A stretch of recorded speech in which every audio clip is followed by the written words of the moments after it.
Omuzannyo gw'ebikonde gwe gumu ku muzannyo gwasinga okuyitiimira eggwanga mu myaka egy'ekyenda newankubadde ensangi zino gubadde gugenda gusereba. Kino ekyeyoleserwatu mu mpaka za Africa ez'akamala okukomekkerezebwa, omuzannyi omu yekka yasobodde okuyitamu obutereevu ogenda okuzannya mu mpaka eza Olympics ezigenda okuzannyibwa mu ggwanga erya Japan.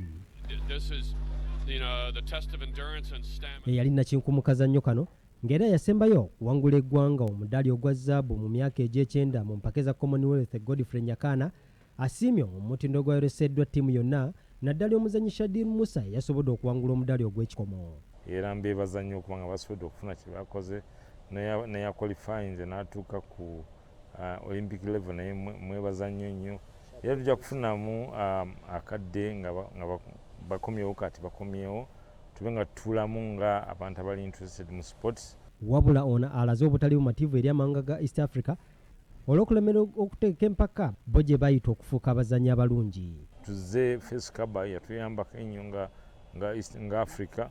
Twasobola okugenda nga mu Commonwealth mu 1990 twangula gold medal 4 just nsi 3 Uganda, Kenya ne Tanzania, kubanga twakolanga face cover eya Federation of Eastern Central Southern African Championship. Shadir Musa okutuuka ku bwanguzi yasoose kuba mu naggana ngo ne yamwanguddeko omudaali ogw'ekikomo. Wabula ono aweereddwa amagezi okugenda mu maaso ng'atendekebwa waba akusobola kutuukagana mutindo gusobola omuyinzisa okubaako omudaali gw'awangula mu mpaka eza Olympics ezigenda okuzannyibwa mu kibuga Tokyo. Oba tafunye exposure emala wano ne mu area ya Africa, kiyinza omuzibu wali naye kukola obulungi eri, so kikulu nnyo okulaba nga tufuna proper training ne activities ez'abo bonna abaqualifyinze.